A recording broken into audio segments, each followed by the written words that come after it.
on these ribbons. And then we won't have to go home with less than 10 fingers today. I really like having all 10 fingers. So, for the first act of our show, we have a reappearing bear. This is Emmett. So, Emmett is going to be doing some training up here. But don't worry, Digger's going to be doing some cute, super cute stuff in the yard as well. As you can see, he's standing up nice and tall there. So, quick question for you guys. These two bears here, they are grizzly bears. Do you guys know if they have grizzly bears here in Colorado? No. And here, no, maybe a couple yeses. You're both right. We have at least two. Yeah, Emmett and Digger. But no, we only have black bears here in Colorado. However, if you go up a state or two north, you will see a combination of grizzly bears and black bears. So I can tell you how to tell them apart. One way is by looking at those nails.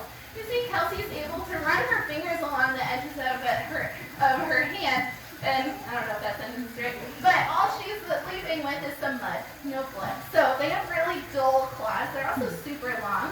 Whereas if we were looking at a black bear, you would see some really short and sharp claws. So black bears, they need to be able to get themselves up high into the treetops. Kind of helps with them. It's like built-in cleats almost to stay up in the trees. Whereas our grizzly bears, sometimes they're up on the tree a little bit, but the most we see from them is scratching their backs on trees or going for a nice tree hug. Yeah. Anyone else here a tree hugger? Yeah, me too. That's awesome. So are the bears. Now, I wouldn't recommend getting so close to a bear that you're looking at their nails, right? Let's not do that. So instead, from a safe distance, you can look between their shoulder blades. You're going to notice a big hump on these grizzlies' backs. Do you guys have any guesses what that hump is made out of? That's a good guess, and muscle's the right one. Yeah. I also would have accepted bear, so it's made out of bear. Someone said that once, and I like that answer. So, yep, that hump, that's unique to grizzly bears. For black bears, it's going to be a nice good line between their shoulder blades, and you can stay out of their territory that way. But you can see, we do a lot of training here at Cheyenne Mountain Zoo to take super good care of our animals, and use all positive reinforcement training, so they get something that they like every time they do something that we like. And a lot of the behaviors are to help take care of them. So, quick question for you. Who here goes to the dentist? Awesome. That's 10 of us. Not bad. Well, for the other half of the room, don't worry. The bears also don't go to the dentist, but they do know how to say aw. Yeah, when we say aw. So that open mouth behavior is super helpful. Friends in the front, what color teeth does he have? Yeah, kind of yellow. So that's what 14 years of not brushing your teeth looks like. Just remember that. Just kidding. It's never too late to learn. He is learning how to brush his teeth now. He has a hot pink toothbrush that he picked himself. But not only can we use that open mouth behavior for his teeth, we can also look at his tongue, which is, thanks, my shirt's a nice napkin for Kelsey. Nice and slobbery today. Yeah, I was going to do laundry anyways. So looking at his tongue, that's really helpful too to make sure he's nice and healthy. And oh my gosh, Digger is stretching. He's like, guys, have you forgotten about me? Yeah, we're about to talk about you next, Digger. Yeah, everyone, just remember how cute and innocent he looks. Okay, keep that in the back of your head for later.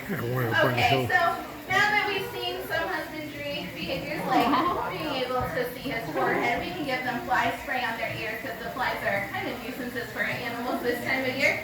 And get ready for the cutest bum scooch in the world so that we can see his back feet. Yeah. So those back feet, you saw the bear standing earlier, those back feet are really flat and kind of wide, so they're able to stand up nice and tall on those back feet. They look a lot different than their front feet. This is also how we do voluntary blood draws. So if we need to do blood work, we do not need to sedate them. They just volunteer in their own health care in that way. So pretty cool stuff. Their only caveat is if we do a blood draw behavior, there must be grape jelly involved. Yeah, relatable. Or whipped cream straight out the can. Okay, well, now that we have done some of these super fun medical behaviors, I have a little blast from Emmett's cast here. You guys recognize what's in this cup? Yeah, sunflower seeds. This is the same seed that's actually found in our bird feeders that we have in our backyards to feed the birds. So these two bears, they didn't always live here at Cheyenne Mountain Zoo. They actually used to live in Helena, Montana, and they were wild bears. So this is a blast from Emmett's cast. We're going to do a little smell test on these sunflower seeds and see what he thinks of it.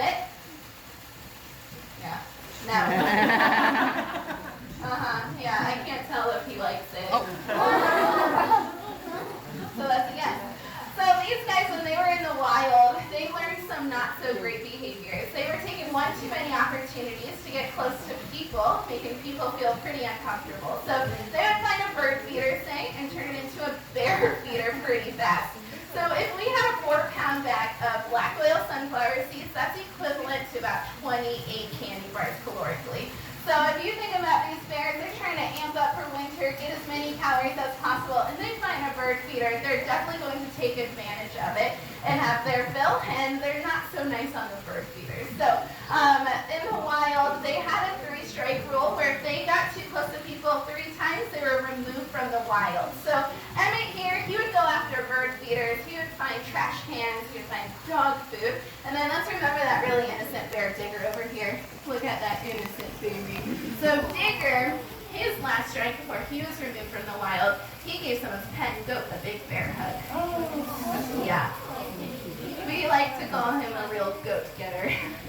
And he didn't eat it that I know of. He just gave it a big bear hug, and it turns out bear hugs are fatal in the wild. So these guys, so they ended up kind of having a happy ending to their story. When they were removed from the wild, they met each other at sanctuary. We had a home for them to live out the rest of their lives, and now they have this lovely home.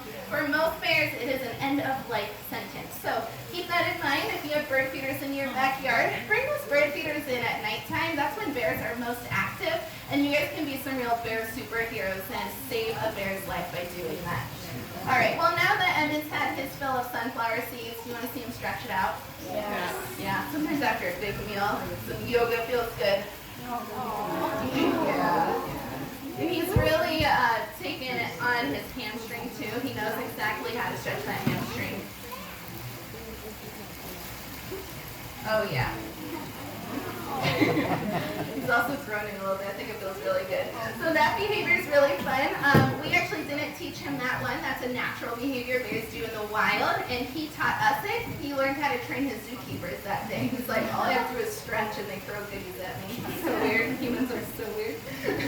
All right, well, now that he's all stretched out, are you guys ready to be scared?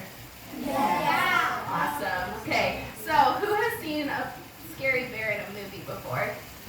Yeah, same. It was Winnie the Pooh. No, just kidding. So these guys, Emmett has been watching some movies, and he has been studying the scary bear in Hollywood. So he's going to give you guys his best Hollywood impersonation. The only thing we're missing is some sound effects. So if you could do me a favor, fill in our sound effects. When you see his mouth open, I want to hear your best bear roar, okay? All right, let's get scared.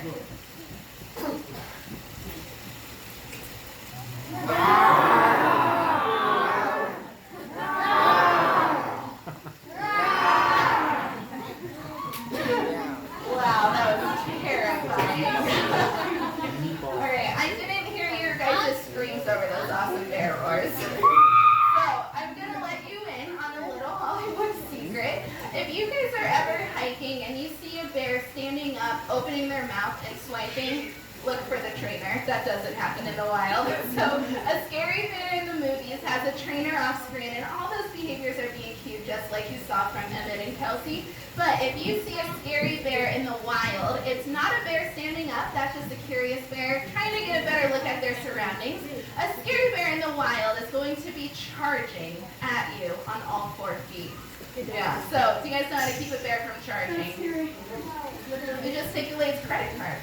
Yeah, just kidding. You want to have your bear spray. So bear spray has been proven to be your best defense against bears on hikes. It comes out at 70 miles per hour. It wipes out their senses, and then you can get out of the area before more curious bears are drawn to the smell of bear spray. Yeah, so don't use it as a way to repel bears. They are attracted to it, but in the moment, it completely wipes out their senses. Okay, so now that we know how to have our bear spray on hikes, we're going to move on to my personal favorite part of the show because it involves food. Who's with me? Who else likes food here? Yeah. What are some of your favorite foods? Pizza. I love pizza too. Anybody else? Spaghetti. Sushi. That's awesome. So we all have foods that we love, right? What about foods that you hate? Is anybody ready? Yeah, I can totally understand all of the things you're saying. Okay, so basically what we've learned is we have foods that we like and we have foods ones that we don't like. And it turns out that bears in the zoo also have a pretty picky palate. So we're going to do a quick taste test with Emmett right now. We're going to see if we can guess what he likes and what he doesn't like. And let's just say he has a pretty funny way of communicating things. So we're going to start off with a piece of romaine lettuce. Do you think we have a healthy bear that eats lettuce? Yeah. He ate it, so he liked it. Easy enough. What about kale? No. Or no. Let's see. No. Yeah. That's hilarious. He doesn't want the kale near him. He took the time to flip it. Okay, so mango. Yeah. I could go for some mango. Yeah, that's a yes. In general, the bears really like fruit. Next up, we are going to go for a green bean.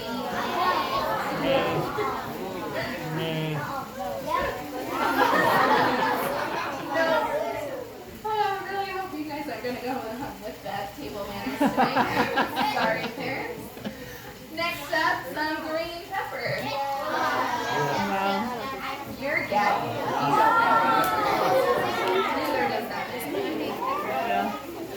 All right, guys. We've got a green bean. Do you remember if you like green beans? No. He did not like the green bean. Kelsey's getting really tricky over here. So she's got a green bean. She's disguising it as a meatball. And just between us, meatballs are one of his favorite foods. Do you think we can trick our bear into eating something he doesn't like? Okay. All right, what do you think he's going to do? Will he eat the meat? I think he'll eat the meat and spit out the green bean. He dropped it on the ground. It has a little more meat left on it. And it's a single scrap of ground meat. And he's going to leave it on the ground. Yeah, so we cannot trick our bear. Too smart for that. All right, well, we do have his all-time favorite food. Anybody know Bear's favorite food? Fish. Yeah. Fish. Have you guys noticed that we have fish living with our grizzly bears? Yeah. Yes. So a question we get all the time is, do the bears eat the fish in their pool? I'm going to answer that with some math. So we have about 5 fish living with these bears, and they have survived for over 2 years now with them. We call them the smart ones. They swim down to the really deep ends of the water when the bears are in the pool. Bears do not like to get their ears wet, so as long as they swim down, they're going to survive. However, from the 5 that we have, we started with 40. Oh, yeah. But we do feed them fish every single day in their diet, not from our pool, but from a hatchery. So we're going to give Emmett this whole raw trout, but first, we'll make sure that he picks up that gross green bean in his teeth, because yuck. And then the otters say tail first is the best way to go in eating a whole raw trout, so we'll take a note from the otters. We flipped it around. Yeah, and it says otters are wrong. The best way to eat a whole raw trout is head first, so took the time to flip it so that head first went in, and we'll do a quick check on seafood. Cool. Every now and then he has some seafood and he burps it up, and then this becomes a splash zone. Yeah, that's why I told you after the fact. All right, guys. Well, thank you so much for coming to our bear show today. And my name is Sarah. This is Kelsey. We're going to hang out with Emmett at the door here for a little while. If you have any questions or you want to get a better photo of